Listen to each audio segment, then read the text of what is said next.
କଲମ୍ବୋରେ ସ୍ୱାମୀ ବିବେକାନନ୍ଦଙ୍କ ବକ୍ତୃତା। ଜାନୁଆରୀ 16 ତାରିଖ ଶନିବାର ଅପରାହ୍ନରେ କଲମ୍ବୋର ଫ୍ଲୋରାଲ୍ ହଲ୍ରେ ସ୍ୱାମୀ ବିବେକାନନ୍ଦ ଯେଉଁ ବକ୍ତୃତା ଦେଇଥିଲେ ତାହା ସ୍ୱାମୀଜୀଙ୍କର ପ୍ରାଚ୍ୟ ଭୂମିକୁ ଆସିବା ପରେ ପ୍ରଥମ ବକ୍ତୃତା ଥିଲା। ସ୍ୱାମୀ ବିବେକାନନ୍ଦ କହୁଛନ୍ତି, ଯେଉଁ ସାମାନ୍ୟ କାର୍ଯ୍ୟ ମୋ ଦ୍ୱାରା ହୋଇଛି ତାହା ମୋ ନିଜର କୌଣସି ପୁରୁଷାନୁକ୍ରମିକ ଅନ୍ତର୍ନିହିତ ଶକ୍ତି ବଳରେ ହୋଇନାହିଁ। ପାଶ୍ଚାତ୍ୟ ଦେଶରେ ପର୍ଯ୍ୟଟନ ସମୟରେ ଏହି ପରମ ପବିତ୍ର ମୋ ପ୍ରିୟ ମାତୃଭୂମିରୁ ଯେଉଁ ଉତ୍ସାହ ବାକ୍ୟ, ଯେଉଁ ଶୁଭେଚ୍ଛା, ଯେଉଁ ଆଶୀର୍ବାଣୀ ଲାଭ କରିଛି ତାହା ସେହି ଶକ୍ତି ଯୋଗେ ହିଁ ହୋଇଛି। ଅବଶ୍ୟ କିଛି କାର୍ଯ୍ୟ ହୋଇଛି ସତ, କିନ୍ତୁ ଏହି ପାଶ୍ଚାତ୍ୟ ଦେଶ ଭ୍ରମଣରେ ବିଶେଷ ଉପକାର ହୋଇଛି ମୋର। କାରଣ ପୂର୍ବରୁ ହୁଏତ ହୃଦୟର ଆବେଗରେ ଯାହା ବିଶ୍ୱାସ କରୁଥିଲି, ଏବେ ସେହି ବିଷୟ ମୋ ପକ୍ଷରେ ପ୍ରମାଣ ସିଦ୍ଧ ସତ୍ୟ ରୂପରେ ଠିଆ ହୋଇଛି। ପୂର୍ବେ ସବୁ ହିନ୍ଦୁଙ୍କ ପରି ମୁଁ ମଧ୍ୟ ବିଶ୍ୱାସ କରୁଥିଲି ଭାରତ ପୁଣ୍ୟଭୂମି, କର୍ମଭୂମି। ମାନନୀୟ ସଭାପତି ମହାଶୟ ମଧ୍ୟ ତାହା କହିଛନ୍ତି। ଆଜି ମୁଁ ଏହି ସଭାରେ ଠିଆ ହୋଇ ଦୃଢ଼ତାର ସହିତ କହୁଛି, ଏହା ସତ୍ୟ, ସତ୍ୟ, ଅତି ସତ୍ୟ। ଯଦି ଏହି ପୃଥିବୀ ମଧ୍ୟରେ ଏପରି କୌଣସି ଦେଶ ଥାଏ ଯାହାକୁ ପୁଣ୍ୟଭୂମି ନାମରେ ନାମିତ କରାଯାଇପାରେ, ଯଦି ଏପରି କୌଣସି ସ୍ଥାନ ଥାଏ ଯେଉଁଠାକୁ ପୃଥିବୀର ପ୍ରତ୍ୟେକ ଜୀବକୁ ତାହାର କର୍ମଫଳ ଭୋଗିବା ପାଇଁ ଆସିବାକୁ ହେବ, ଯେଉଁଠାକୁ ଭଗବତ ଲାଭାକାଂକ୍ଷୀ ପ୍ରତ୍ୟେକ ଜୀବକୁ ପରିଣାମରେ ଆସିବାକୁ ହେବ, ଯେଉଁଠାରେ ମନୁଷ୍ୟ ଜାତି ଭିତରେ ସର୍ବାପେକ୍ଷା ଅଧିକ କ୍ଷମା, ଦୟା, ଶୌଚ, ଶାନ୍ତିଭାବ ପ୍ରଭୃତି ସଦ୍ଗୁଣର ବିକାଶ ହୋଇଛି, ଯଦି ଏପରି କୌଣସି ଦେଶ ଥାଏ ଯେଉଁଠାରେ ସର୍ବାପେକ୍ଷା ଅଧିକ ଆଧ୍ୟାତ୍ମିକତା ଓ ଅନ୍ତର୍ଦୃଷ୍ଟିର ବିକାଶ ହୋଇଛି, ତେବେ ନିଶ୍ଚିତ ଭାବରେ କହିପାରେ ତାହା ଆମର ମାତୃଭୂମି ଏହି ଭାରତବର୍ଷ। ଅତି ପ୍ରାଚୀନ କାଳରୁ ଏଠାରେ ବିଭିନ୍ନ ଧର୍ମର ସଂସ୍ଥାପକଗଣ ଆବିର୍ଭୂତ ହୋଇ ସମଗ୍ର ଜଗତକୁ ବାରମ୍ବାର ସନାତନ ଧର୍ମର ପବିତ୍ର ଆଧ୍ୟାତ୍ମିକ ବନ୍ୟାରେ ଭସାଇ ଦେଇଛନ୍ତି। ଏହିଠାରୁ ହିଁ ଉତ୍ତର ଦକ୍ଷିଣ ପୂର୍ବ ପଶ୍ଚିମ ସର୍ବତ୍ର ଦାର୍ଶନିକ ଜ୍ଞାନର ତରଙ୍ଗ ବିସ୍ତୃତ ହୋଇଛି। ପୁଣି ଏହିଠାରୁ ହିଁ ଧର୍ମ ତରଙ୍ଗ ଉଠି ସମଗ୍ର ପୃଥିବୀର ଜଡ଼ବାଦୀ ସଭ୍ୟତାକୁ ଆଧ୍ୟାତ୍ମିକ ଜୀବନରେ ପୂର୍ଣ୍ଣ କରିବ।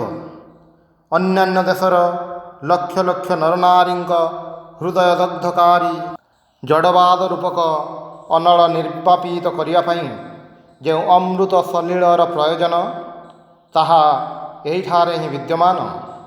ବନ୍ଧୁଗଣ, ବିଶ୍ୱାସ କରନ୍ତୁ, ଭାରତ ହିଁ ଜଗତକୁ ଆଧ୍ୟାତ୍ମିକ ତରଙ୍ଗରେ ଭସାଇବ। ମୁଁ ସମଗ୍ର ଜଗତରେ ଭ୍ରମଣ କରି ଯେଉଁ ଅଭିଜ୍ଞତା ଲାଭ କଲି, ସେଥିରୁ ଏହି ସିଦ୍ଧାନ୍ତରେ ଉପନୀତ ହୋଇଛି ଏବଂ ଆପଣମାନଙ୍କ ମଧ୍ୟରୁ ଯେଉଁମାନେ ବିଭିନ୍ନ ଜାତିର ଇତିହାସ ମନୋଯୋଗ ସହକାରେ ଅଧ୍ୟୟନ କରିଛନ୍ତି, ସେମାନେ ମଧ୍ୟ ଏ ବିଷୟ ଅବଗତ ହୋଇଛନ୍ତି। ଯଦି ବିଭିନ୍ନ ଦେଶର ଇତିହାସ ମଧ୍ୟରେ ତୁଳନା କରାଯାଏ, ତେବେ ଦେଖିବାକୁ ମିଳିବ ଏହି ସହିଷ୍ଣୁ ନିରୀହ ହିନ୍ଦୁ ଜାତି ନିକଟରେ ଜଗତ ଯେତେ ଦୂର ଋଣୀ, ଅନ୍ୟ କୌଣସି ଜାତି ନିକଟରେ ସେତେ ଦୂର ନୁହେଁ। ନିରୀହ ହିନ୍ଦୁ କଥାଟି ସମୟ ସମୟରେ ତିରସ୍କାର ବାକ୍ୟ ରୂପେ ହିଁ ପ୍ରଯୁକ୍ତ ହୋଇଥାଏ, କିନ୍ତୁ ଯଦି କୌଣସି ତିରସ୍କାର ବାକ୍ୟ ମଧ୍ୟରେ ଗଭୀର ସତ୍ୟ ଲୁକାୟିତ ଥାଏ, ତେବେ ତାହା ସେହି କଥା ମଧ୍ୟରେ ହିଁ ରହିଛି। ହିନ୍ଦୁଗଣ ଚିରକାଳ ଈଶ୍ୱରଙ୍କର ମହିମାନ୍ୱିତ ସନ୍ତାନ। ପୃଥିବୀର ଅନ୍ୟାନ୍ୟ ସ୍ଥାନରେ ସଭ୍ୟତାର ବିକାଶ ହୋଇଛି ସତ, ପ୍ରାଚୀନ କାଳ ଓ ବର୍ତ୍ତମାନ କାଳରେ ଅନେକ ଶକ୍ତିଶାଳୀ ବଡ଼ ବଡ଼ ଜାତିଙ୍କ ଦ୍ୱାରା ଉଚ୍ଚ ଉଚ୍ଚ ଭାବ ପ୍ରସୂତ ହୋଇଛି ସତ, ଅଦ୍ଭୁତ ଅଦ୍ଭୁତ ତତ୍ତ୍ୱ ଏକ ଜାତିରୁ ଅପର ଜାତିକୁ ପ୍ରଚାରିତ ହୋଇଛି ସତ। କୌଣସି କୌଣସି ଜାତୀୟ ଜୀବନ ତରଙ୍ଗ ପ୍ରସାରିତ ହୋଇ ଚତୁର୍ଦିଗରେ ମହାଶକ୍ତିଶାଳୀ ଭାବର ବୀଜ ସମୂହ ବିଚ୍ଛୁରିତ କରିଛି ସତ, କିନ୍ତୁ ବନ୍ଧୁଗଣ ଏହା ମଧ୍ୟ ଦେଖିବେ ଏହି ସମସ୍ତ ଭାବ ରଣଭେରୀର ନିର୍ଘୋଷ ଓ ରଣସାହାଯ୍ୟରେ ସଜ୍ଜିତ ଗର୍ବିତ ସେନାକୂଳର ପଦବିକ୍ଷେପ ଦ୍ୱାରା ହିଁ ପ୍ରଚାରିତ ହୋଇଥିଲା। ରକ୍ତରଞ୍ଜିତ ନ କରି ଲକ୍ଷ ଲକ୍ଷ ନରନାରୀଙ୍କର ଅଜସ୍ର ରୁଧିର ସ୍ରୋତ ନ ବୁହାଇ କୌଣସି ଜାତି ଅନ୍ୟ ଜାତିକୁ ନୂଆ ଭାବ ପ୍ରଦାନ କରିବା ପାଇଁ ଅଗ୍ରସର ହୋଇପାରି ନାହିଁ। ପ୍ରତ୍ୟେକ ଅଜସ୍ୱୀ ଭାବ ପ୍ରଚାରର ପଛରେ ଅସଂଖ୍ୟ ଲୋକଙ୍କର ହାହାକାର, ଅନାଥର କ୍ରନ୍ଦନ ଓ ବିଧବାର ଅଶ୍ରୁପାତ ଲକ୍ଷିତ ହୋଇଥିଲା।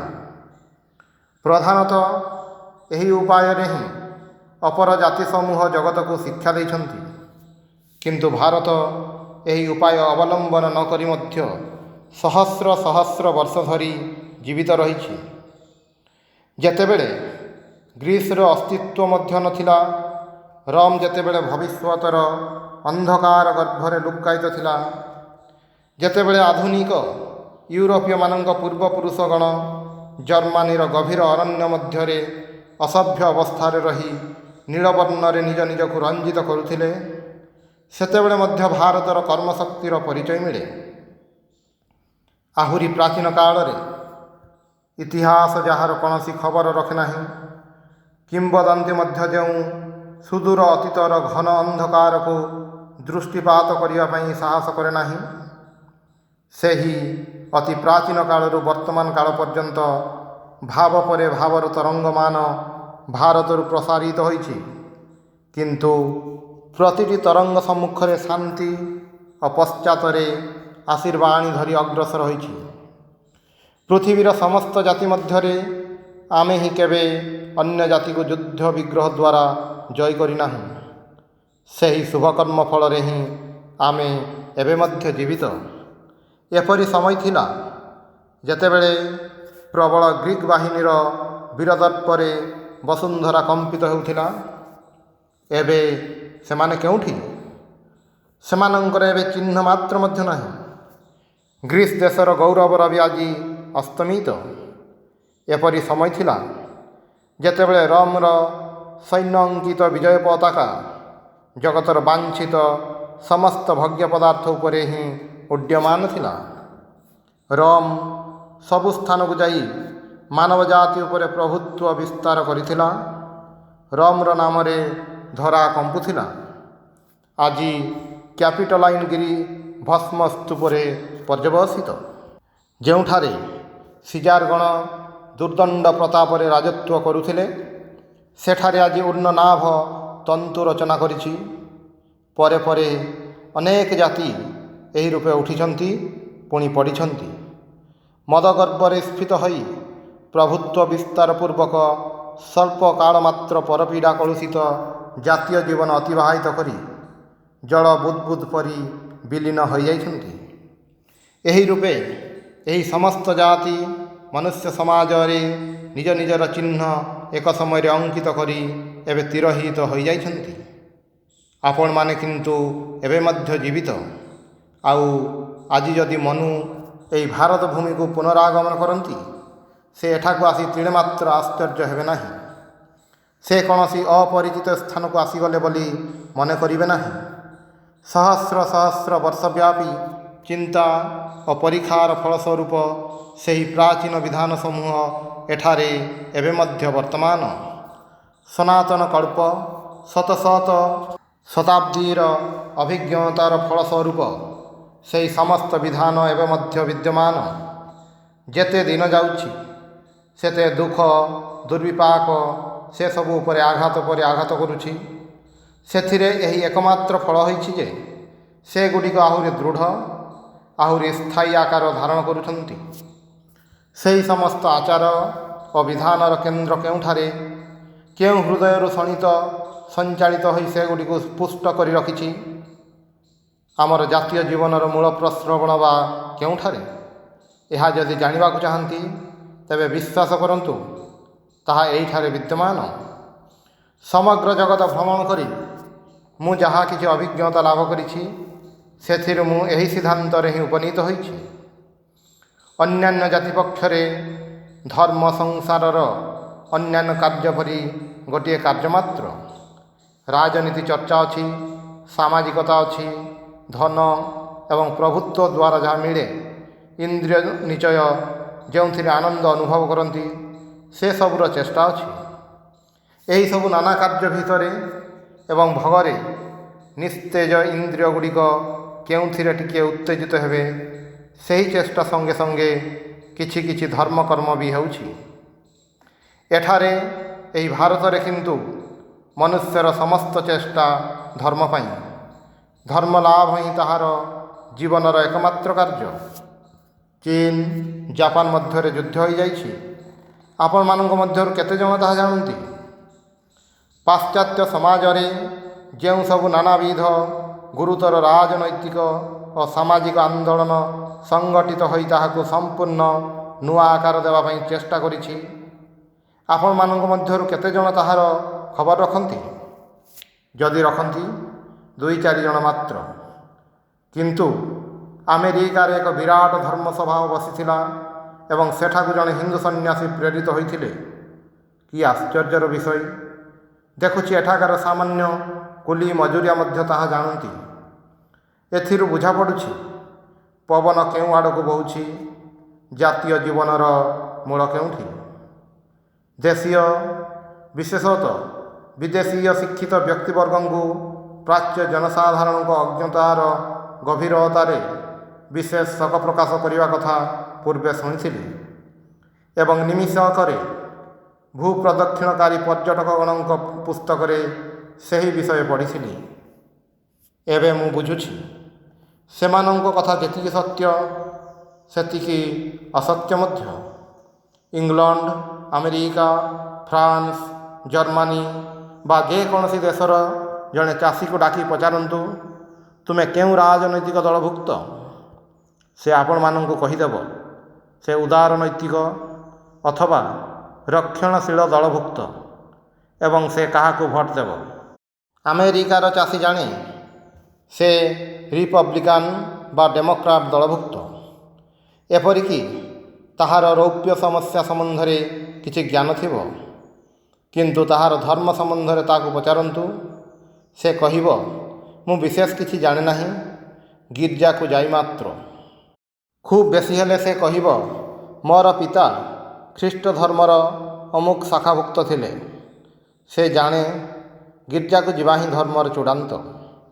ଅନ୍ୟ ପକ୍ଷରେ ପୁଣି ଆପଣ ଭାରତୀୟ ଚାଷୀକୁ ପଚାରନ୍ତୁ, ସେ ରାଜନୀତି ସମ୍ବନ୍ଧରେ କିଛି ଜାଣେ କି ନାହିଁ। ସେ ଆପଣଙ୍କ ପ୍ରଶ୍ନ ଶୁଣି ବିସ୍ମୟରେ କହିବ, ତାହା ପୁଣି କ'ଣ? ସେ ସୋସିଆଲିଜିମ୍ ପ୍ରଭୃତି ସାମାଜିକ ଆନ୍ଦୋଳନ ସମ୍ବନ୍ଧରେ, ପରିଶ୍ରମ ଓ ମୂଳଧନ ସମ୍ବନ୍ଧ ବିଷୟରେ ଏବଂ ଏହିପରି ଅନ୍ୟାନ୍ୟ ବିଷୟ ସମ୍ବନ୍ଧରେ ସମ୍ପୂର୍ଣ୍ଣ ଅନଭିଜ୍ଞ। ଜୀବନରେ ସେ ଏ ସମସ୍ତ ବିଷୟ କେବେ ହେଲେ ଶୁଣି ନାହିଁ। ସେ କଠୋର ପରିଶ୍ରମ କରି ଜୀବିକା ଅର୍ଜନ କରେ। ରାଜନୀତି ବା ସମାଜନୀତିର ସେ ଏତିକି ମାତ୍ର ବୁଝେ। କିନ୍ତୁ ତାକୁ ଯଦି ପଚରାଯାଏ, ତୁମ ଧର୍ମ କ'ଣ? ସେ ନିଜ କପାଳର ତିଳକ ଦେଖାଇ କହିବ, ମୁଁ ଏହି ସମ୍ପ୍ରଦାୟଭୁକ୍ତ। ଧର୍ମ ବିଷୟରେ ପ୍ରଶ୍ନ କଲେ ତା ମୁହଁରୁ ଏପରି 1-2ଟି କଥା ବାହାରିବ, ଯାହାଦ୍ୱାରା ଆମେ ମଧ୍ୟ ଉପକୃତ ହୋଇପାରିବା। ଏହା ମୁଁ ନିଜ ଅଭିଜ୍ଞତାରୁ କହୁଛି। ଏହି ଧର୍ମ ହିଁ ଆମ ଜାତୀୟ ଜୀବନର ଭିତ୍ତି। ପ୍ରତ୍ୟେକ ବ୍ୟକ୍ତିର ଗୋଟାଏ ନା ଗୋଟାଏ ବିଶେଷତ୍ୱ ଅଛି। ପ୍ରତ୍ୟେକ ବ୍ୟକ୍ତି ବିଭିନ୍ନ ପଥରେ ଉନ୍ନତି ଦିଗରେ ଅଗ୍ରସର ହୁଏ।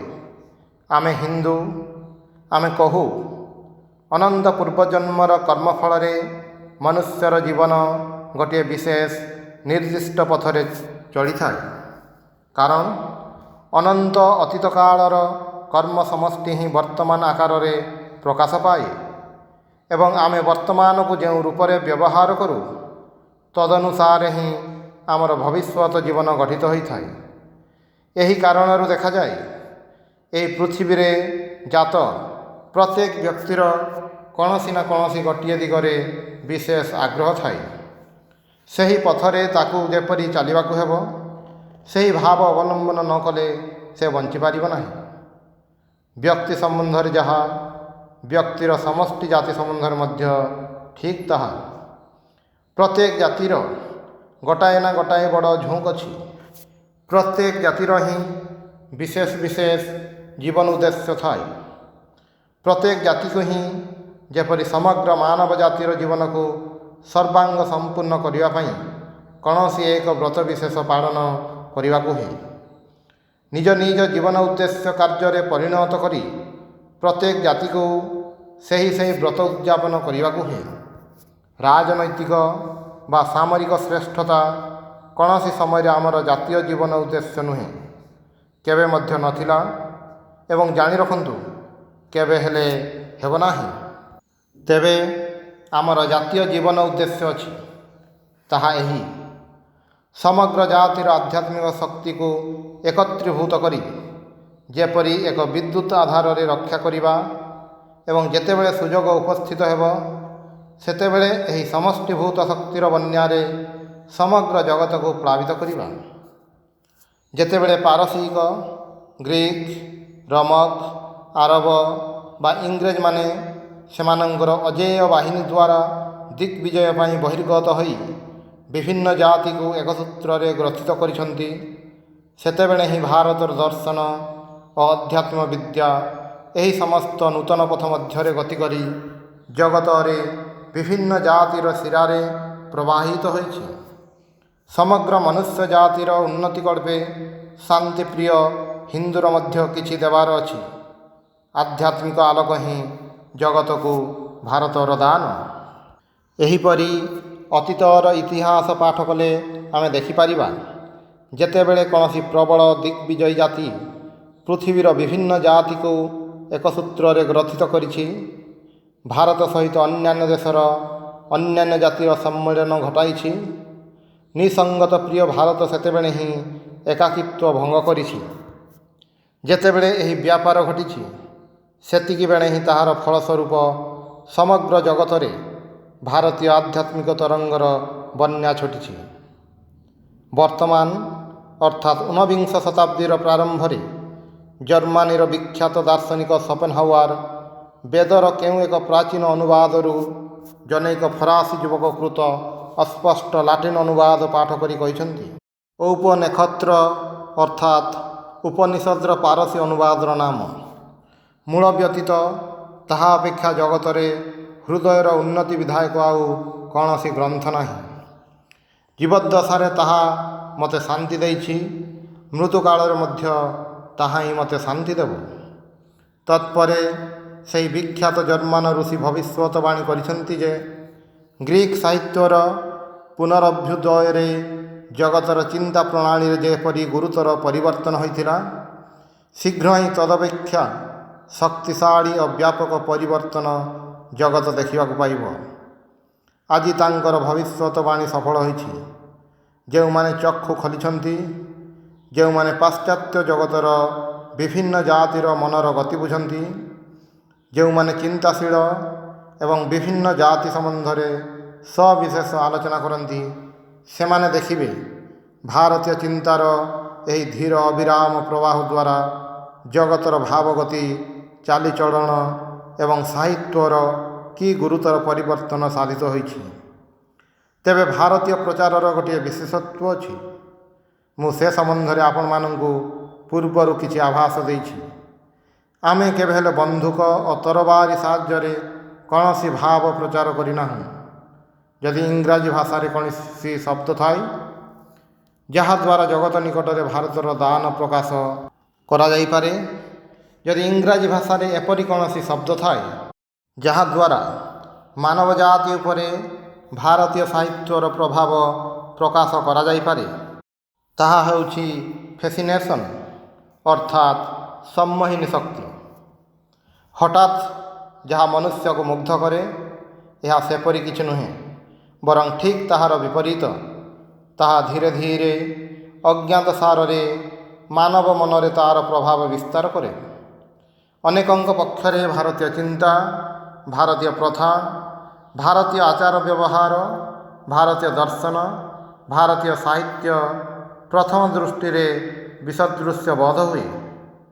किंतु जदि सेमाने अध्यवसाय सहकारे आलोचना करती मनोयोग सहकारे भारतीय ग्रंथ राशि अध्ययन करती भारतीय आचार व्यवहार मूलीभूत महान तत्व समूह सहित विशेष भाव में परिचित होती तेबे देखा शतकड़ा 99 जन भारतीय चिंतार सौंदर्य भारतीय भाव में मुग्ध होती लोकलोचनर अंतराल अवस्थित अश्रुत अथच महाफलप्रसू उषाकालीन धीर शिशिर संपाद परी यही शांत सहिष्णु सर्वंशः धर्मप्राण जाति चिंता जगत रे निजर प्रभाव विस्तार करुछि।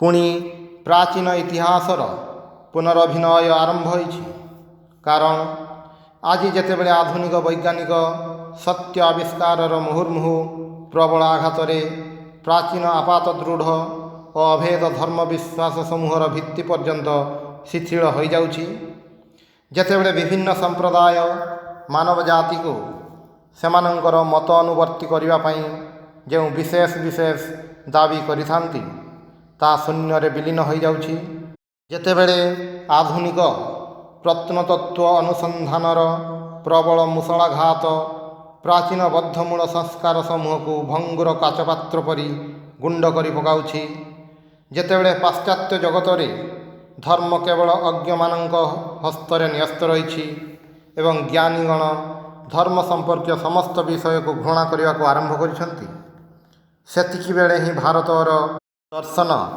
भारतवासी मनर धर्म विषयक सर्वोच्च भाव समूह जगत समक्षर प्रकाशित होगा को आरंभ करिछि तेणु आज यही समस्त महान तत्व असीम अनंत जगतर एकत्व निर्गुण ब्रह्मवाद जीवात्मार अनंत स्वरूप और ताहार विभिन्न जीव शरीर रे अविच्छिन्न संक्रमण रूपक अपूर्व तत्व ब्रह्मांडर अनंत तत्व यही समस्त तत्व पाश्चात्य जगत को वैज्ञानिक जड़वाद हस्तरु रक्षा करने स्वभावतः अग्रसर होइछि।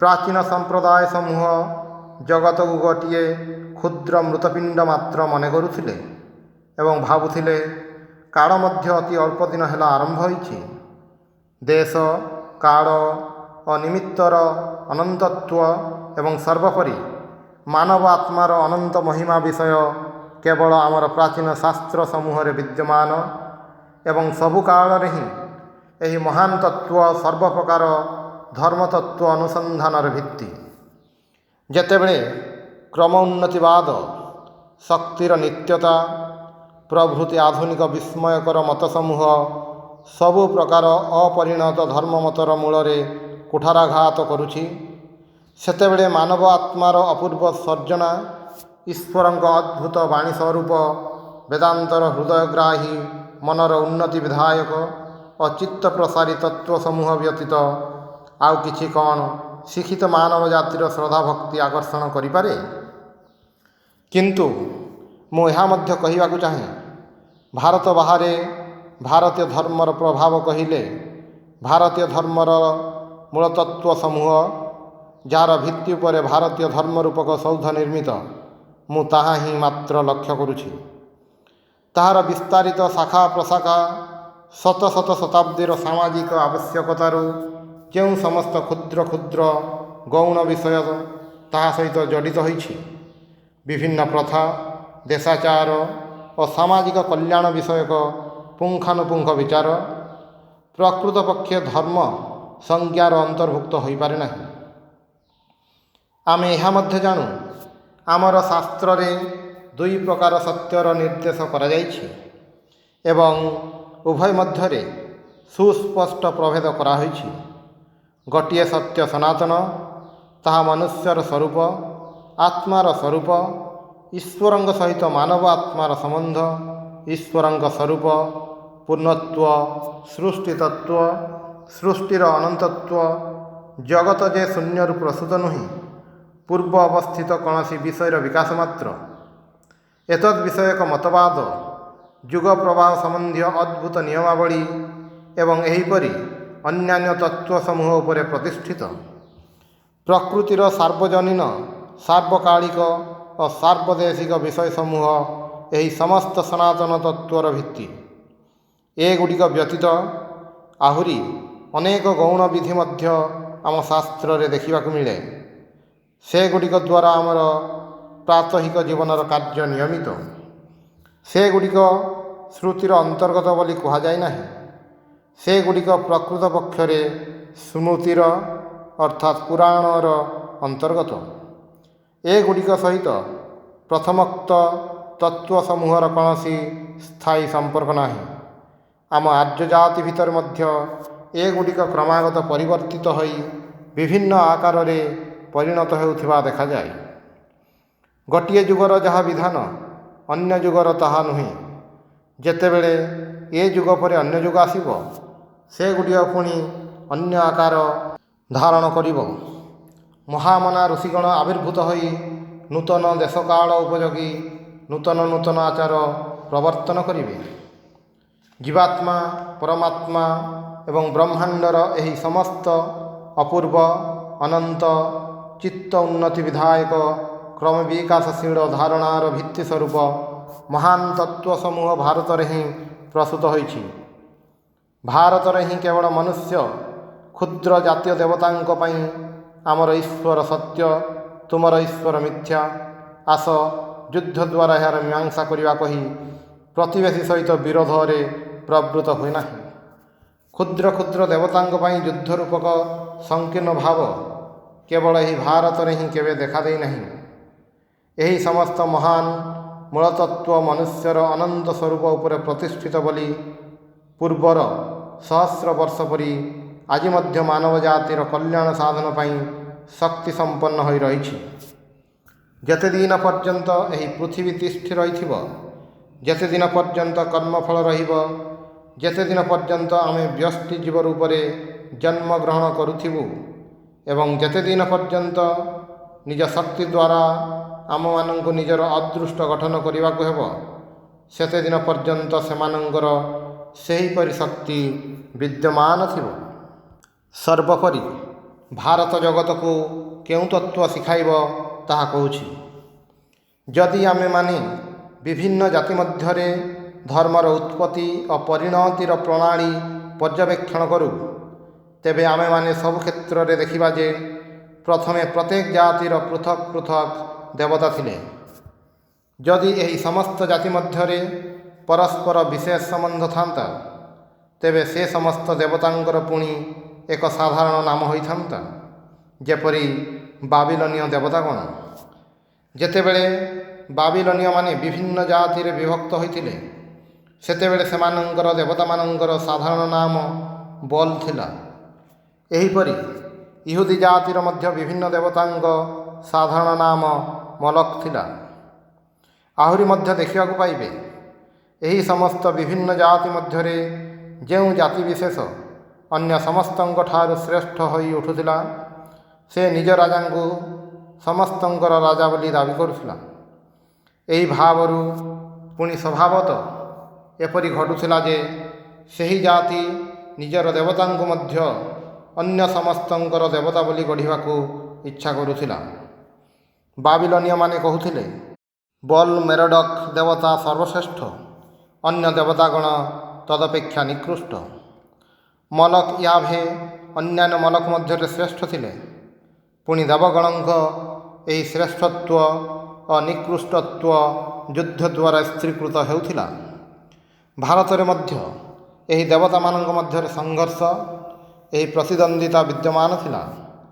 ପ୍ରତିଦ୍ୱନ୍ଦ୍ୱୀ ଦେବଗଣ ଶ୍ରେଷ୍ଠତ୍ୱ ଲାଭ ପାଇଁ ପରସ୍ପର ସହିତ ପ୍ରତିଯୋଗିତା କରୁଥିଲେ। କିନ୍ତୁ ଭାରତର ଓ ସମଗ୍ର ଜଗତର ସୌଭାଗ୍ୟ ବଳରୁ ଏହି ଅଶାନ୍ତି କୋଳାହଳ ମଧ୍ୟରୁ ଏକଂ ସଦ୍ବିପ୍ରା ବହୁଧା ବଦନ୍ତି, ଅର୍ଥାତ୍ ଏକମାତ୍ର ସତ୍ତା ହିଁ ଅଛି। ବିପ୍ର ଅର୍ଥାତ୍ ସାଧୁଗଣ ତାକୁ ନାନା ଭାବରେ ବର୍ଣ୍ଣନା କରିଥାନ୍ତି। ଏହି ମହାବାଣୀ ଉତ୍ଥିତ ହୋଇଥିଲା, ଶିବ ବିଷ୍ଣୁ ଅପେକ୍ଷା ଶ୍ରେଷ୍ଠ ନୁହନ୍ତି, କିମ୍ବା ବିଷ୍ଣୁ ହିଁ ସବୁ ଶିବ କିଛି ନୁହନ୍ତି, ତାହା ମଧ୍ୟ ନୁହେଁ। ଏକ ଭଗବାନଙ୍କୁ କିଏ ଶିବ, କିଏ ବିଷ୍ଣୁ, ପୁଣି କିଏ ଅନ୍ୟାନ୍ୟ ନାନାବିଧ ନାମରେ ଡାକିଥାନ୍ତି। ନାମ ବିଭିନ୍ନ କିନ୍ତୁ ବସ୍ତୁ ଏକ। ପୂର୍ବୋକ୍ତ କେତୋଟି କଥା ମଧ୍ୟରୁ ହିଁ ସମଗ୍ର ଭାରତର ଇତିହାସ ପାଠ କରାଯାଇପାରେ। ସମଗ୍ର ଭାରତର ଇତିହାସ ବିସ୍ତାରିତ ଓଜସ୍ୱୀ ଭାଷାରେ ସେହି ଏକ ମୂଳତତ୍ତ୍ୱର ପୁନରୁକ୍ତି ମାତ୍ର। ଏହି ଦେଶରେ ଏହି ତତ୍ତ୍ୱ ବାରମ୍ବାର ପୁନରୁକ୍ତ ହୋଇଛି। ପରିଶେଷରେ ତାହା ଏ ଜାତିର ରକ୍ତରେ ମିଶିଯାଇଛି। ଏହି ଜାତିର ଧମନୀରେ ପ୍ରବାହିତ ପ୍ରତ୍ୟେକ ଶଣିତ ବିନ୍ଦୁରେ ତାହା ମିଶ୍ରିତ ହୋଇ ପ୍ରତି ଶିରାରେ ପ୍ରବାହିତ ହୋଇଛି। ଜାତୀୟ ଜୀବନର ଏକ ଉପାଦାନ ସଦୃଶ ହୋଇଯାଇଛି। ଯେଉଁ ଉପାଦାନରେ ଏହି ବିରାଟ ଜାତୀୟ ଶରୀର ନିର୍ମିତ, ତାହାର ଅଂଶ ସଦୃଶ ହୋଇଯାଇଛି। ଏହିପରି ଏହି ଭୂମି ପରଧର୍ମ ପ୍ରତି ବିଦ୍ୱେଷହୀନତାର ଏକ ଅପୂର୍ବ ଲୀଳାକ୍ଷେତ୍ରରେ ପରିଣତ ହୋଇଛି। ଏହି ଶକ୍ତି ବଳରେ ହିଁ ଆମେ ଆମର ସେହି ପ୍ରାଚୀନ ମାତୃଭୂମିରେ ସକଳ ଧର୍ମକୁ, ସକଳ ସମ୍ପ୍ରଦାୟକୁ ସାଦରେ କଳରେ ସ୍ଥାନ ଦେବାର ଅଧିକାର ଲାଭ କରିଛୁ। ଏହି ଭାରତରେ ଆପାତ ବିରୋଧୀ ବହୁ ସମ୍ପ୍ରଦାୟ ରହିଛନ୍ତି, ତଥାପି ସମସ୍ତେ ନିର୍ବିରୋଧରେ ବାସ କରୁଛନ୍ତି। ପରଧର୍ମ ପ୍ରତି ବିଦ୍ୱେଷହୀନତା ହେଉଛି ଏହି ଅପୂର୍ବ ବିଷୟର ଏକମାତ୍ର ବ୍ୟାଖ୍ୟା।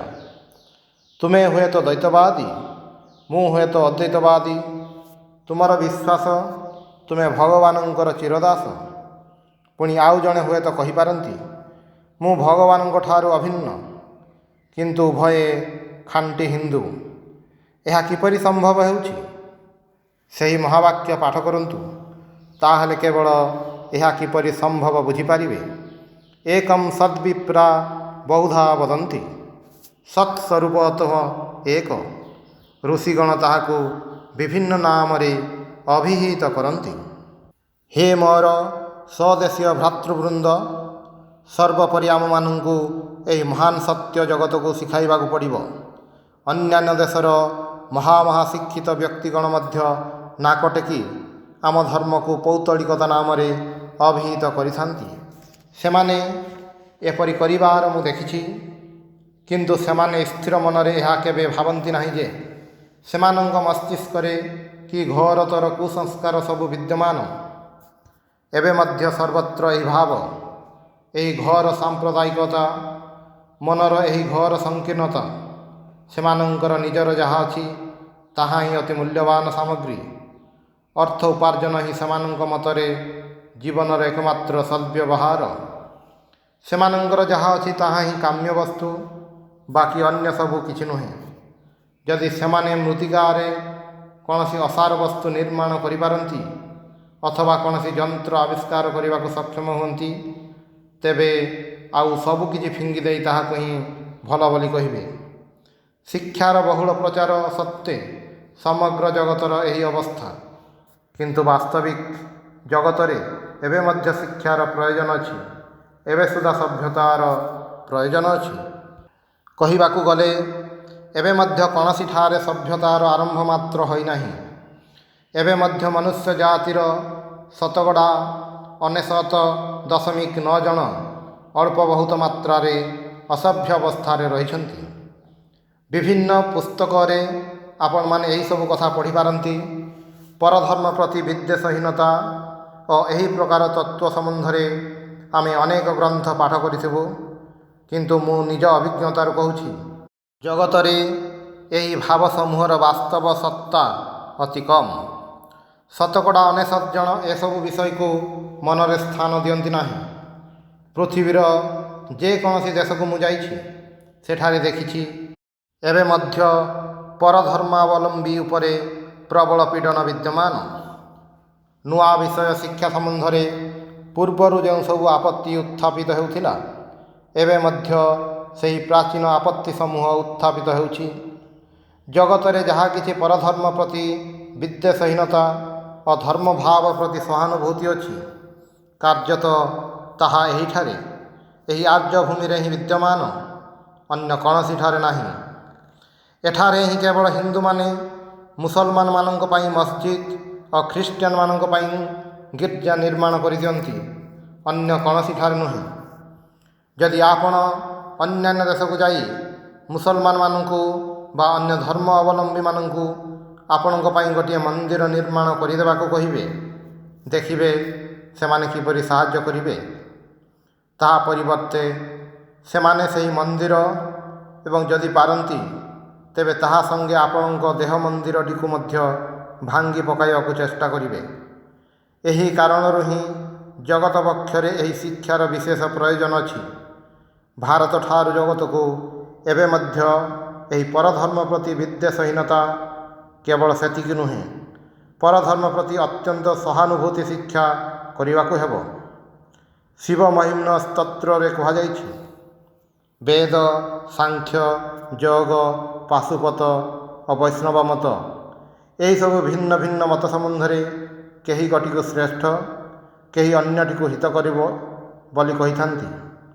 ସମୁଦ୍ର ଯେପରି ନଦୀ ସମୂହର ଏକମାତ୍ର ଗମ୍ୟସ୍ଥାନ, ରୁଚିଭେଦରେ ସରଳ କୁଟୀର ନାନା ପଥଗାମୀ ଜନଗଣଙ୍କର ତୁମେ ସେହିପରି ଏକମାତ୍ର ଗମ୍ୟ। ଭିନ୍ନ ଭିନ୍ନ ପଥରେ ଯାଉଛନ୍ତି ସତ୍ୟ, କିନ୍ତୁ ସମସ୍ତେ ଏକ ସ୍ଥାନକୁ ଯାଉଛନ୍ତି। କେହି ସାମାନ୍ୟ ବକ୍ର ପଥରେ ବୁଲି ବୁଲି, କେହି ବା ସରଳ ପଥରେ ଯାଇପାରେ, କିନ୍ତୁ ଅବଶେଷରେ ସମସ୍ତେ ସେହି ଏକ ପ୍ରଭୁଙ୍କ ନିକଟକୁ ହିଁ ଆସିବେ। ସେତେବେଳେ ଆପଣ ତାଙ୍କୁ କେବଳ ଶିବଲିଙ୍ଗରେ ନୁହେଁ, ସର୍ବତ୍ର ଦେଖିବେ। ସେତେବେଳେ ଆପଣଙ୍କ ଶିବଭକ୍ତି ଓ ଶିବ ଦର୍ଶନ ସମ୍ପୂର୍ଣ୍ଣତା ପ୍ରାପ୍ତ ହେବ। ଯିଏ ହରିଙ୍କୁ ସର୍ବଜୀବରେ ଓ ସର୍ବଭୂତରେ ଦେଖିଥାନ୍ତି, ସେ ଯଥାର୍ଥରେ ସାଧୁ, ଯଥାର୍ଥରେ ହରିଭକ୍ତ। ଯଦି ଆପଣ ଯଥାର୍ଥରେ ଶିବଙ୍କର ଭକ୍ତ ହେବେ, ତେବେ ଆପଣ ତାଙ୍କୁ ସର୍ବଜୀବରେ ଓ ସର୍ବଭୂତରେ ଦେଖିବେ। ଯେଉଁ ନାମରେ, ଯେଉଁ ରୂପରେ ତାଙ୍କର ଉପାସନା ହେଉନା କାହିଁକି, ସବୁ ତାଙ୍କର ଉପାସନା ବୋଲି ଆପଣଙ୍କୁ ବୁଝିବାକୁ ପଡ଼ିବ। କାବା ଆଡ଼କୁ ମୁହଁ କରି କେହି ଜାନୁ ଅବନତ କରୁ, ଅଥବା ଖ୍ରୀଷ୍ଟୀୟ ଗିର୍ଜାରେ ବା ବୌଦ୍ଧ ଚୈତ୍ୟରେ ଉପାସନା କରୁ, ଜ୍ଞାତ ସାରରେ ବା ଅଜ୍ଞାତ ସାରରେ ସେ ତାଙ୍କର ହିଁ ଉପାସନା କରୁଛି। ଯେକୌଣସି ନାମରେ, ଯେକୌଣସି ମୂର୍ତ୍ତି ଉଦ୍ଦେଶ୍ୟରେ ଯେଉଁ ଭାବରେ ପୁଷ୍ପାଞ୍ଜଳି ପ୍ରଦତ୍ତ ହେଉନା କାହିଁକି, ତାହା ତାଙ୍କରି ପାଦପଦ୍ମରେ ପହଞ୍ଚେ। କାରଣ ସେ ସମସ୍ତଙ୍କର ଏକମାତ୍ର ପ୍ରଭୁ, ସକଳ ଆତ୍ମାର ଅନ୍ତରାତ୍ମା।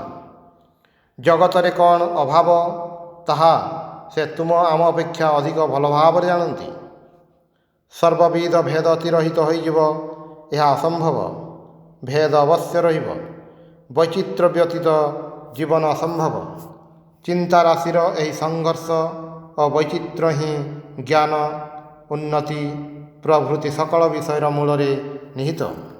ଜଗତରେ ଅଗଣିତ ପ୍ରକାର ପ୍ରତିଦ୍ୱନ୍ଦ୍ୱୀ ଭାବ ସମୂହ ଅବଶ୍ୟ ରହିବ, କିନ୍ତୁ ତା ବୋଲି ଯେ ପରସ୍ପରକୁ ଘୃଣା କରିବାକୁ ହେବ, ପରସ୍ପର ପ୍ରତି ବିରୋଧ କରିବାକୁ ହେବ, ତାହାର କୌଣସି ଅର୍ଥ ନାହିଁ। ଅତଏବ ସେହି ମୂଳ ସତ୍ୟ ଆମମାନଙ୍କୁ ପୁନଶ୍ଚ ଶିକ୍ଷା କରିବାକୁ ହେବ, ଯାହା କେବଳ ମାତ୍ର ଏହିଠାରୁ, ଆମ ମାତୃଭୂମିରୁ ପ୍ରଚାରିତ ହୋଇଥିଲା। ପୁଣି ଥରେ ଭାରତକୁ ଜଗତ ସମକ୍ଷରେ ଏହି ସତ୍ୟ ପ୍ରଚାର କରିବାକୁ ହେବ। କାହିଁକି ମୁଁ ଏକଥା କହୁଛି? କାରଣ ଏହି ସତ୍ୟ କେବଳ ଯେ ଆମ ଶାସ୍ତ୍ର ଗ୍ରନ୍ଥରେ ନିବଦ୍ଧ ତାହା ନୁହେଁ, ଆମ ଜାତୀୟ ସାହିତ୍ୟର ପ୍ରତ୍ୟେକ ବିଭାଗରେ, ଆମ ଜାତୀୟ ଜୀବନରେ ତାହା ଅନୁପ୍ରବିଷ୍ଟ ହୋଇ ରହିଛି।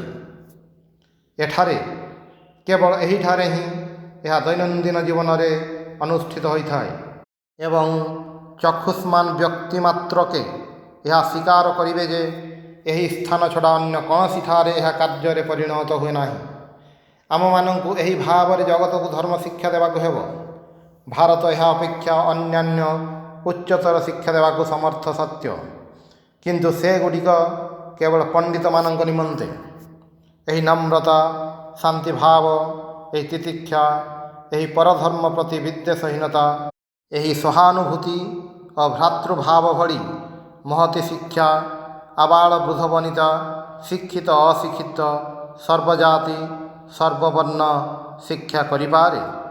ଏକଂ ସଦ୍ ବିପ୍ରା ବହୁଧା ବଦନ୍ତି।